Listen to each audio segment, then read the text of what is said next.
Always remember, the opinion you follow should be your own. Just consider the things stated here to be a second opinion from a complete stranger online. I got to talk. I got to tell what I feel.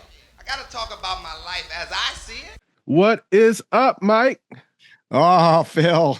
Excited here for election 2024. Checking in here from Mexico. It's the official U.S. election Mexico headquarters, I guess we call it. So, Mike, let's be more specific. It's Tuesday, election day. It is 3:00. So it's 3:00 your time Pacific. It's 4:00 my time here in Baja, which is Mountain Time, and East Coast time right now. It is 6 p.m. I believe the first polls are starting to close right now. Right. So as far as information and updates, we don't really have that many. That's right. No updates yet. Other than, what so if you guys are just tuning in, we're doing something a little bit different. We're trying it today, and maybe nobody listens, or maybe a lot of you listen. I don't know. Our plan that we had talked about last week was to go live right now. Again, we're going to be checking in you East Coast time at 9 p.m. And then we will be checking again East Coast time at midnight. Correct, Phil? Yes, sir. 369 Pacific. 369 Pacific, exactly. 6912 East. 4710 here if you're in the Rocky Mountains. So, we're just giving you an alternative if you want to listen to Phil and I discuss what's happening as opposed to Brett Baer and Rachel Maddow. But and nobody's in our pocket. Nobody's telling us to say this or say that. It's just two old farts giving our honest opinion off of the facts. That's right. And if you didn't listen to our last week's podcast, you missed out because it was a full 2 hours of, I think, some fascinating stuff. I got a lot of feedback over the weekend from different people that have listened to it. And I guess we apparently brought up some good points. I had a couple opposing views, opposing predictions come in from a couple people. I'm not going to mention names, but I got one particular email or direct message that was like, they are predicting that Harris is going to take 5 of the 7 battleground states, and we're going to know tonight what the what's going to happen based on the fact that a couple people have brought this up, and maybe we could talk about this real briefly right now. If as you know, Florida is one of the early states to close tonight. So it's actually, the polls are going to close here in Florida, I think in about an hour. I think they close at 7 Eastern time. And they have a tradition of getting returns back pretty quickly.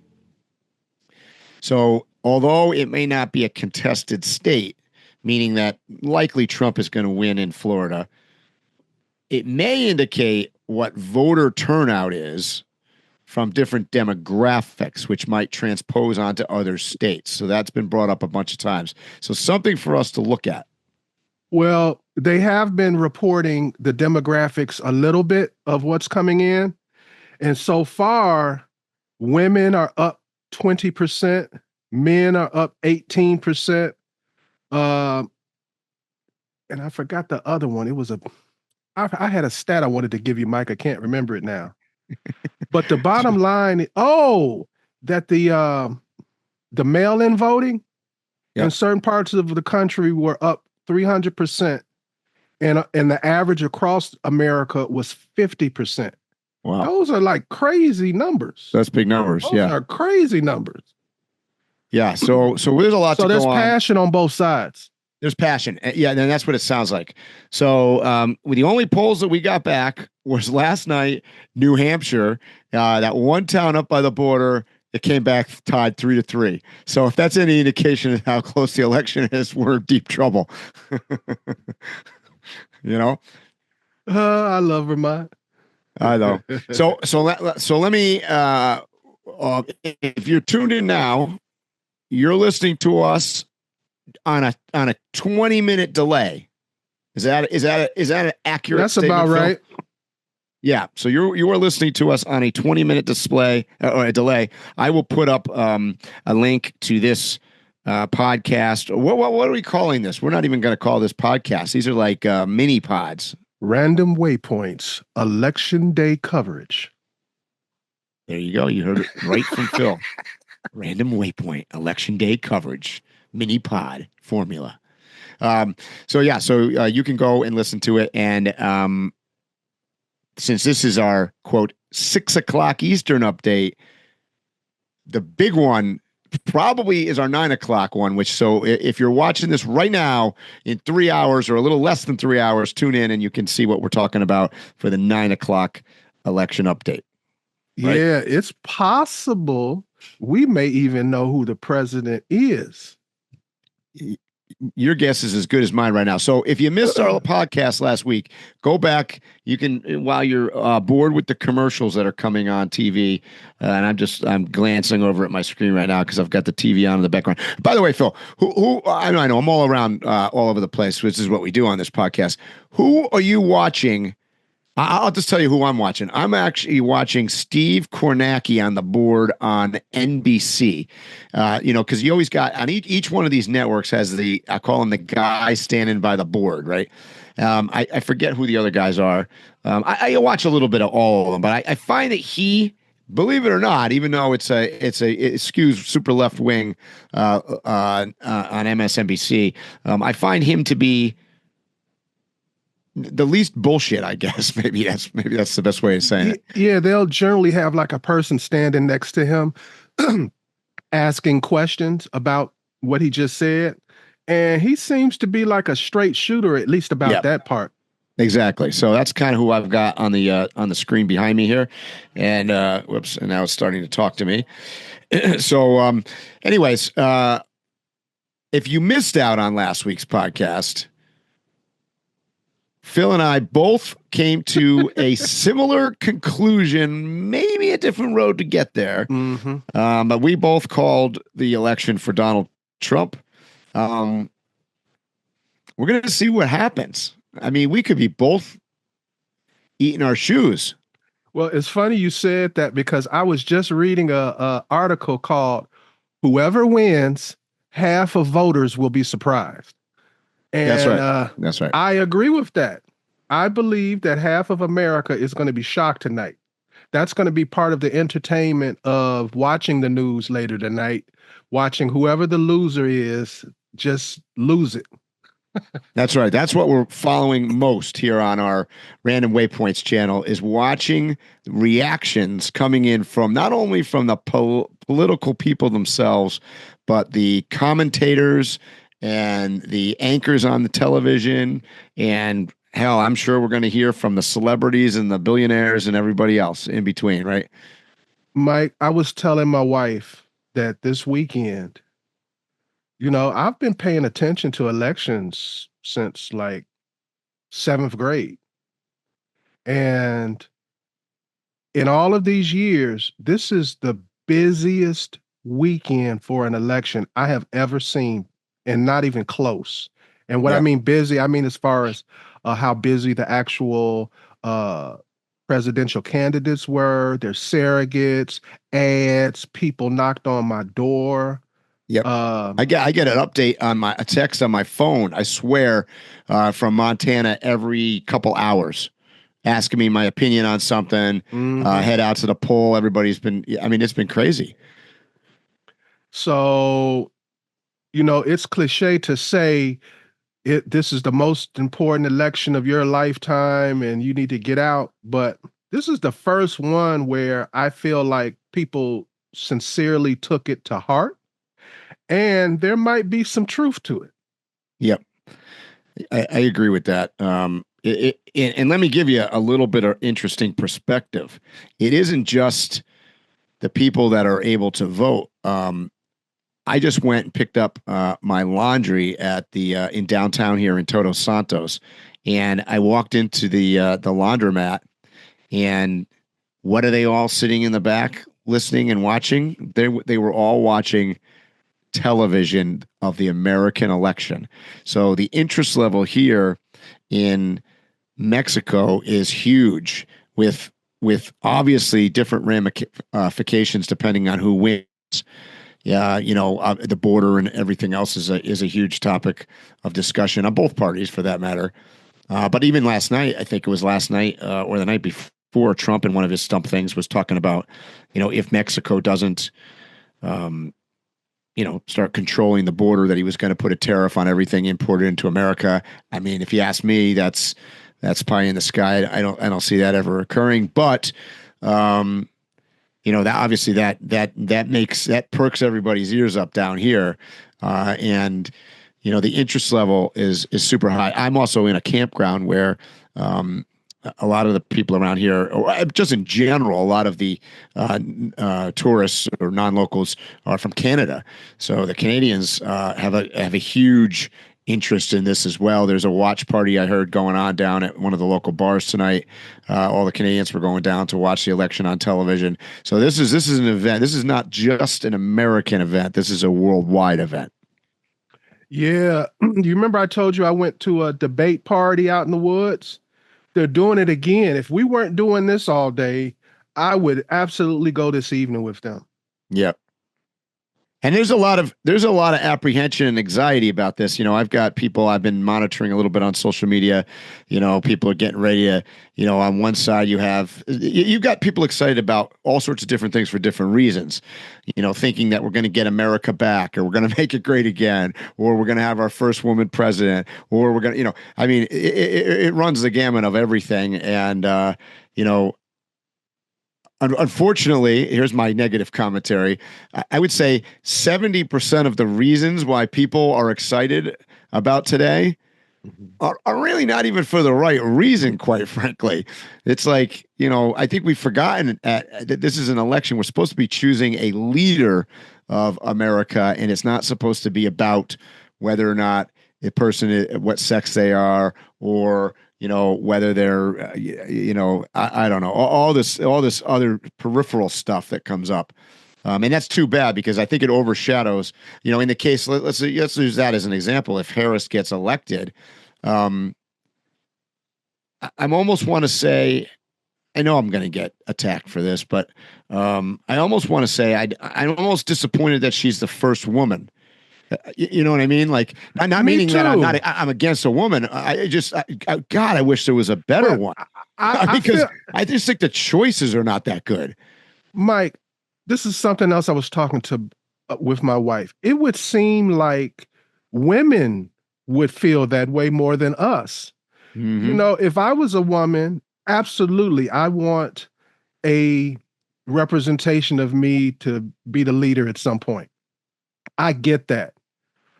But I want whoever gets in there to show, hey, see, we can do this. We're equivalent. We're just as good. But she'll ruin it for you. Just like I feel like President Barack Obama, he ruined it. She is the worst person to set a precedent for anything positive for a female. That's my opinion. Well, but even she slept her way to the top. Oh God, here we It's go. true. See, right out of the door, It's out of the true. door. It's Tune in true. to listen. Well, hold on, but forget about even a criticism of the actual person or the candidates. There's one of the, if she wins, the biggest reason she's going to win is the perception that they've avoided putting Satan back in the White House. And so it's getting in by default almost. And likewise, by the way, on the other side, let's look at the other side. I mean, there's some truth to the fact that there's a possibility that people could be voting for Trump and getting him into the White House because they don't want a woman or a black woman or something else like that, which is also Absolutely. bullshit. and totally irrelevant as well, and shouldn't be taken into consideration. But that's where we're working with, and I guess I want to just leave you with that. Like, no matter who wins, I'm a little sad. I agree with everything you said, Mike.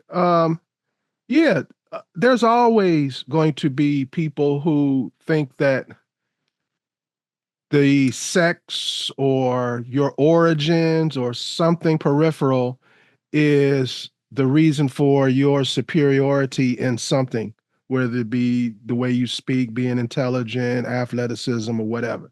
It, it it's just no escaping it. Some people are No. going to naturally think and vote that way. Yeah, for sure. I agree. So, anyways, that's where we're at, and But like I I don't said, think I just want to say, out of all of the isms that we're discussing right now, I think the one where they're saying men won't vote for a woman is the least. agreed. If you had said that maybe 20 plus years ago, I'd be with the masses on that. But I see so many pussified men uh letting their wife run things. So no, I don't. Most men, there are so many men who have grown up in a single parent home. Mhm. There are so many men who report at work to a female. I just don't think it's as significant as people try to make it. Yep. I And as I absolutely agree it exists. Yep. Yep. And I think I'm going to hold true to what I said last week. I think it's going to come down to tonight. We're going to watch the numbers. We're going to be looking at the demographics of who turns out. Is a younger crowd turning out, and if that is indeed the case, which way is it skewing, male or female? And are more females going to turn out? Are they going to turn out in? This is what I'm looking at in Florida. When Florida closes at 7 p.m., which is in like 40 minutes. What I'm looking at is, do women turn out in much larger percentage numbers than they did last time because of the Roe versus Wade thing? And if that's the case, I obviously think Trump will take Florida, but if he doesn't take it as significantly as he did last time, and we see an erosion there, then it could turn into a blowout for her by the end of the night. And contrary, if we don't see that, or there's a big percentage of women turning out, yet he's still getting significant numbers, then you could see a blowout going the other direction. Well, my only thoughts are on a personal level is I have two family members who are overseas in the military. And from what the two candidates talk about and say what they'll do in the next 4 years, one is basically saying, "I'm going to put your child out there in war," and the other one is saying, "I don't want to have any wars at all." Yep. So it's an issue. It's one of the issues. I think that's an issue for a lot of people. A lot of people have a family member or they're in the military. I think that military vote is going to go strongly for Trump. Yep, I would agree with that. It's just the big question, I guess, is when it comes down to it, is what are the top issues and which ones? Because that's what the polls, I don't think, pick up very well, is what issues are the biggest issues out there. We've heard all sorts of competing numbers, and then we got, over the weekend, I think that the poll comes out that, Trump is losing Iowa. It's an outlier kind of poll. Obviously, if that poll's right, she's going to win by a landslide.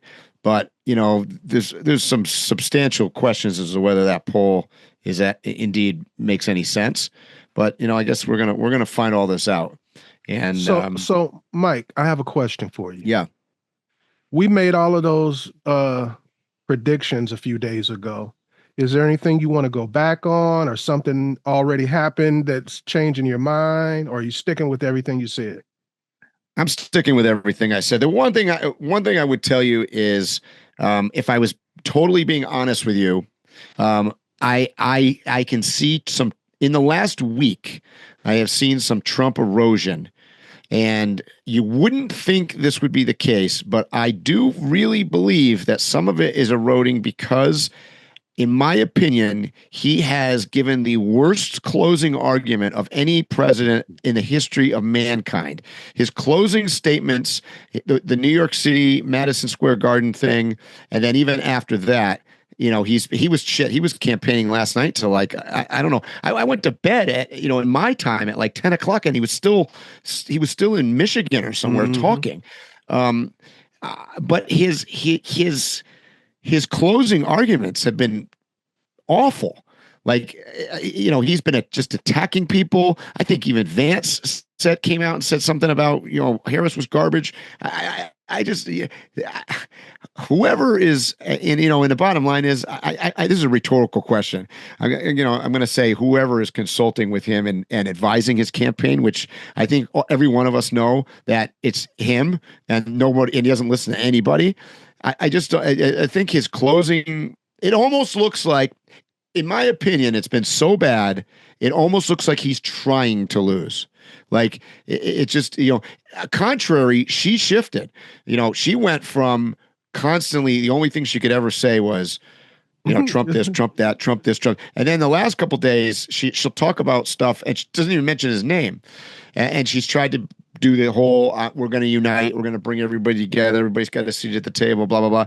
So regardless of whether both of them are full of shit, which in my opinion, they are both full of shit, her full of shit sounds better. Right? I mean, that's the best way I can say it. On a personal level, do you level, have anything that you want to change about your prediction? Nope. I'm still with mine. Okay. I'm still with mine. I just I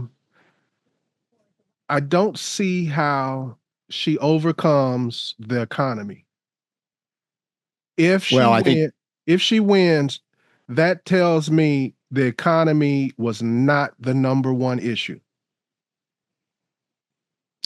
Agreed, because I think it's a debate whether it's the economy or women's reproductive rights. Those are the two things I can see that are clashing as important issues. I don't know a word to sum it all up, but I think another issue is parents and their children in general.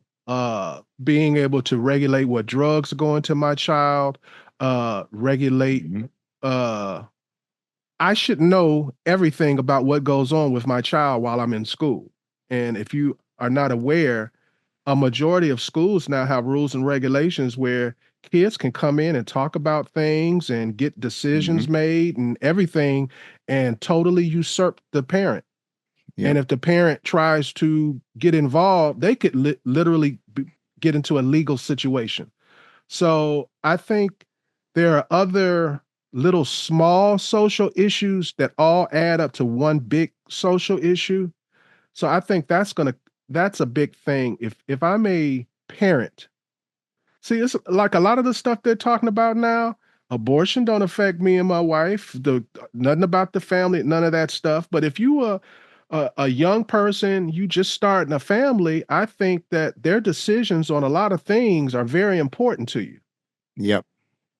Yeah, I agreed. And I think that's what we just don't know. And I think that's why I'm going to harp on it again and tell you that it has to do with what demographics turn out. So like this election more than any other probably has more to do with who they can get off the couch, come down to the polling station and actually cast a vote.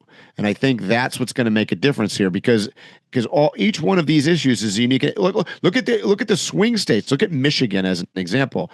The war in Israel, Hamas, Hezbollah in Lebanon. Those things, because of the Islamic population in that part of the country, can sway it one direction or another. Same thing in Pennsylvania, where you potentially have a larger Jewish population. So, more than any other election, there are so many of these issues, but none of them really are going to do it unless those people actually turn up to vote. So it's really who shows up at the poll. Hmm. And you mentioned Pennsylvania, which we both agree is going to be a pivotal state. I think so. And you also mentioned the large Jewish community. They have a Jewish governor who they didn't Yep. even consider Right. for vice president, and I think that was a big mistake. And also, same thing with the governor. The governor gave a really, really, really lukewarm endorsement of Kamala Harris. Hmm. So I don't Yeah. know. And by the way, you mentioned Pennsylvania. Not only did the government get or the governor give kind of a lukewarm, um, endorsement.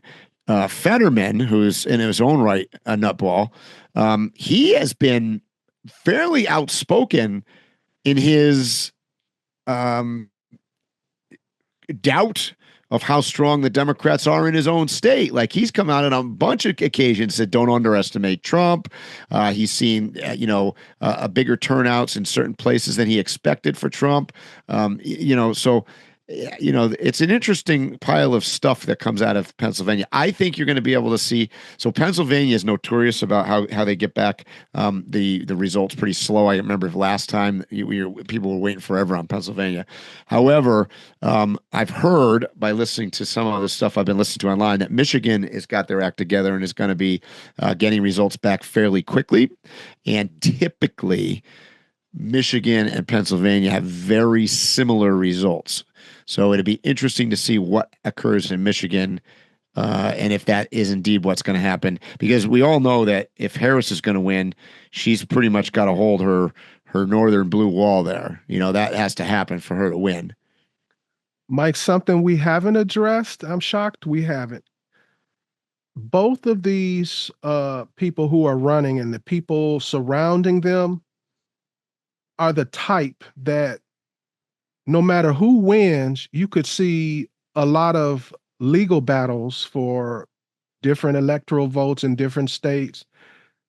I could literally see us in court for the next Mhm. week or two. Yep.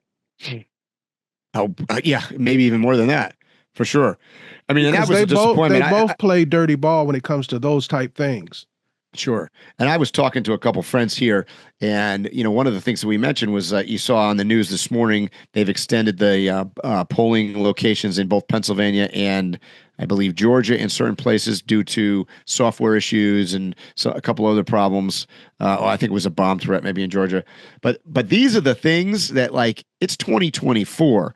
I mean, guys, did you not test this system? Like, I mean, really? Like, and then they wonder why there's this overwhelming like pessimist viewpoint on whether or not the election system potentially could be not fair or rigged or something happened. I mean, guys, come on. This isn't rocket science. So, that's some disappointment because what that does is it starts up that big machine, right? Of, oh, I don't know, because, not everybody may look at all the articles, watch all the news programs, have gotten, a bunch of whatever. Maybe our IQ level of our Overlander community here is higher. But as you know, there's people on the fringes that are only listening to a couple little sound bites. And so all they need to hear is something went wrong in this thing with the computerized ballot, and we had to do this and this and this. And then they immediately go, up, fraud. Right. Well, that's easy to happen because I'm watching all of these programs now, and there's just no, I mean, everybody lies. Yeah. The guy will ask a question it'll be a trick question, and then the guy will lie when he answers the question, and then the person that they have rebutted, they tell a lie to rebut the lie. The lying has gotten really, really, really free flowing this election, like no other. I mean, everybody's comfortable just telling a lie. And that's what we're going to talk about in about 2.5 hours from now on part 2 of Random Waypoints, because we want to let you guys go and listen to this and watch some TV. All right, guys, we'll see you at 6:00. I think that was cool, but we didn't talk too much about today's election day. I think it's that has to be the topic. Yeah, that's going to be the least amount of. This one is the least important one because. Oh no, I'm fine with what we did, but I'm just saying for the next one. Yeah, I agree. In order for there to be continuity, we need to actually talk about today. Yep. But there's really, bro, I've been scanning all the news. There's nothing really. There's no news. No, it's the same old shit. We're just looking at nothing. And I'm hoping that at 6 o'clock, when we come back on, some stuff will be then finally popped up. Yeah, so I was wrong, by the way, about our times, because when you and I come on at 6 Pacific, it's only 8. It's only 8 East. Because it's 2 hours now. It's not 3 hours anymore. Why is that? Wait a minute. What are you talking about? Oh, no. No, forget it. You're right. No, 6. Oh, shit. Now I'm fucking it up. No. Yeah, it's 9 o'clock. Yeah. No, it's only 2 hours for me. You're an hour difference, so I get it. Yeah. Oh boy, yeah. So, so I don't feel so bad when I send you the wrong time for stuff, and you be like, "Is it Central or Pacific?" I'm just all screwed up because Mexico doesn't change times. Period. They don't have daylight savings time, so we're just always the same time here. You guys changed. I had to put on a watch today that I haven't worn in a long time, and it's only because it has dual time. Yeah. So I don't have to think so hard. What are you gonna do? You're gonna say shoot this up right now? Yep. Matter of fact, time is so much of the essence. Just say bye, Mike. Okay, shoot it up, but then just hit me a text so I can put it on my Instagram and say it's up. Gotcha. Okay. Gotcha. Okay. You have been listening to Waypoint Overland's Random Waypoints. Like, subscribe, and stay tuned for more.